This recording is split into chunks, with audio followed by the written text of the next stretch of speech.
Welcome. Thank you for being here today. Thank you for the opportunity to introduce my dear friend, Brian Kahn. What I like to say about Brian Kahn is this. Often our brightest lights are those that stand on the stormiest shores and the rockiest hilltops. Those who have been battered by the wind and rain and almost been taken out by the tidal waves. As a young child, Brian Kahn drowned in a pool. And yet, he's here. That opened up spiritual gifts for him. Spiritual gifts that didn't necessarily fit in this three-dimensional world. And as a young adult, through a suicide attempt, he almost lost his life again. Ultimately, just a few years ago, in the crescendo of his life through a car accident, he had a severe brain trauma. And through that brain trauma, he had to relearn to eat, to speak, and to walk. Brian Kahn is a walking miracle.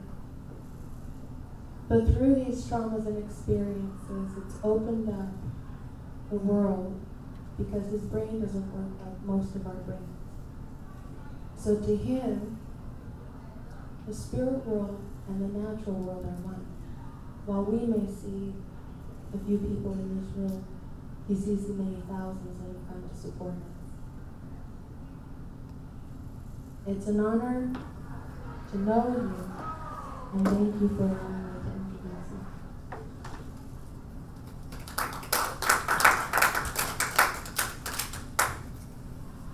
Today I'm speaking about the path to power, which is about going from victimhood to accountability.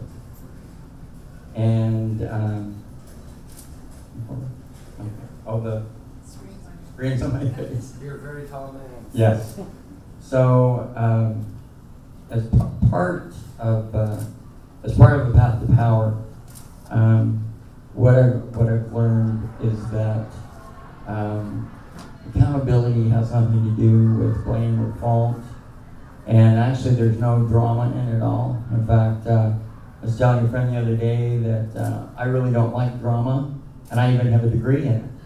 So my challenge is always to rise above the drama, and I like to leave the blame and the fault alone. So many years I've been living accountably, but at one time I was the victim. So many years ago I was traveling from Palm Springs, California to Provo, Utah. And on that excursion, the person traveling with me fell asleep at the wheel, and I was asleep, and I was ejected in a rollover. And 10 days later, I woke up in a hospital. And this person had to come to the hospital and tell me what happened, because I had no recollection where I was or what happened, what am I doing in the hospital. And he told his version of the story. And at that time, I was looking at life.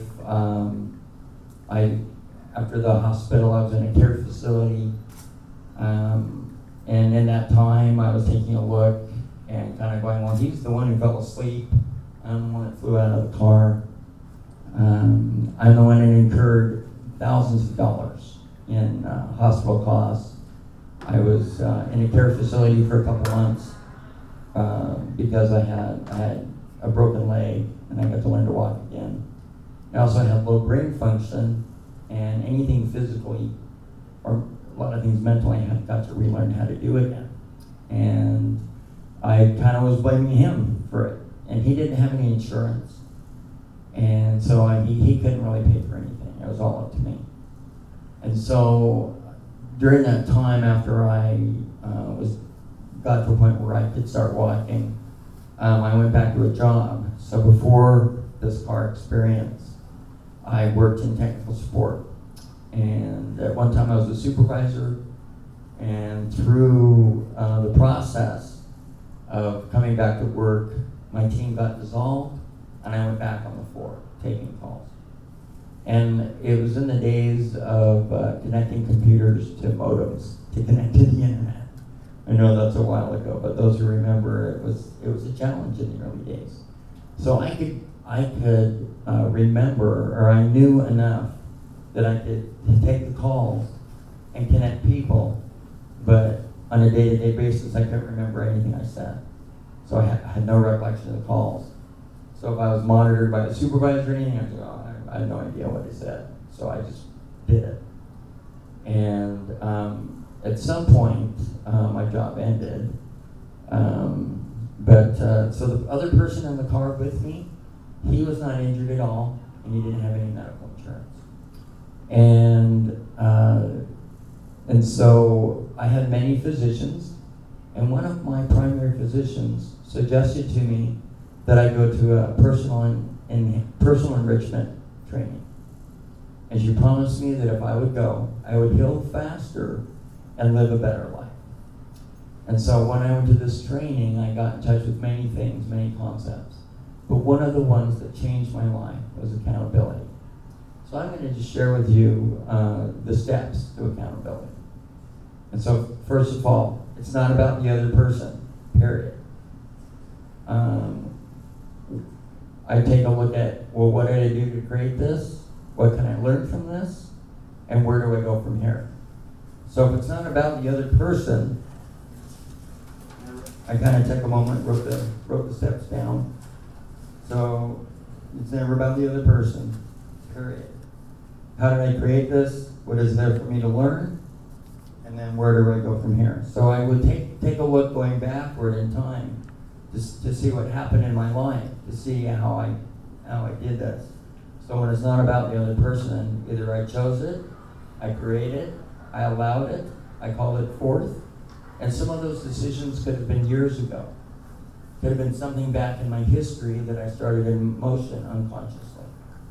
And so I started taking a look. I had a lot of time to heal.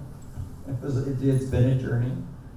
And I remember before I left Palm Springs that I was having a conversation with my companion.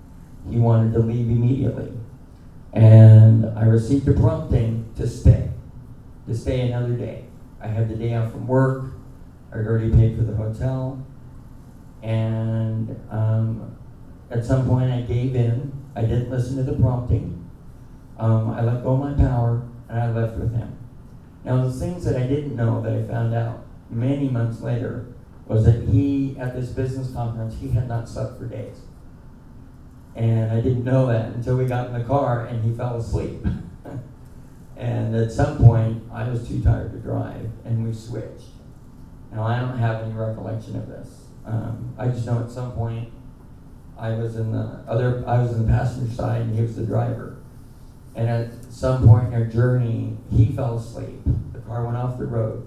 He woke up, it spun, and then when it flipped, I was ejected out the sunroof. So that's part of that story. And what I learned from that when I looked back is that because I didn't listen, that one choice resulted in me flying out of the car, having a traumatic injury. I've been learning many huge lessons in life since that time. There's scores of lessons that I've learned, but it was my choice. And that was the biggest lesson. Now, one of the things about accountability is that there's no blame or fault. So when I look back, I'm not blaming myself for the decisions I made. I'm not blaming the other person. There's no shame, no guilt. I just let go of that. And just taking a look and learning how to move on and move forward and learning my life's lessons so I don't repeat them again, because I really don't want to have this experience again. And so as I learned to live myself accountable, one of the great lessons that I learned is that I get to listen to my promptings. And so now I listen to my promptings. I trust that it is a prompting. and then I act on it. Now I know many people struggle with this. I have many friends, and they all tell me that, they'll listen, but trusting's kind of difficult for them.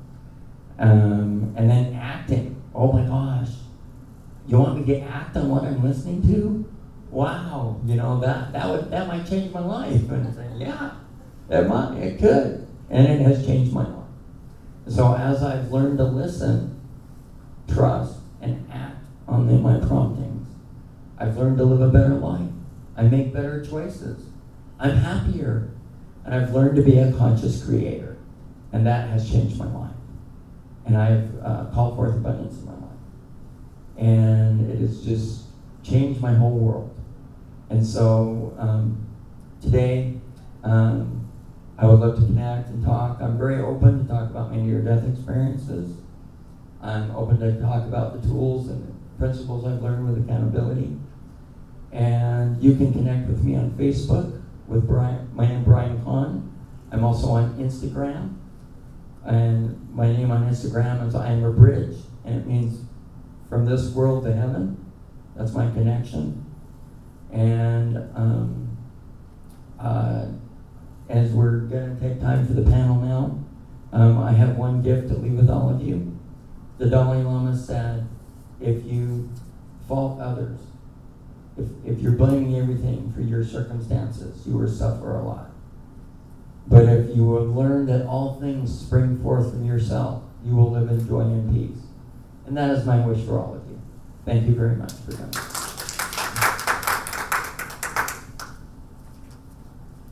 Our next speaker today is one of our fellow USA ladies, Julia Page.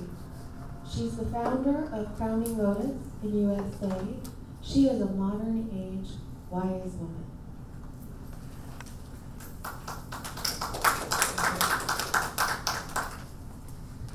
So I'm here to talk about life's manure. I was born to a teenage mom who was an alcoholic, who came from alcoholics, and throughout my experience, I had a lot of anger, I had a lot of pain that I carried around with me, and a lot of blame for my mother. I never quite understood how she could repeat the pattern and look at me and say, well, my parents were alcoholics and they were abusive and they were never there for me. And I would think, do you hear yourself? And so, as I grew and I had my own child at 17 years old, which I think in a way was very much to prove her wrong, I quickly learned that I needed a lot of compassion for her, and I needed to forgive her and to realize that she's just human.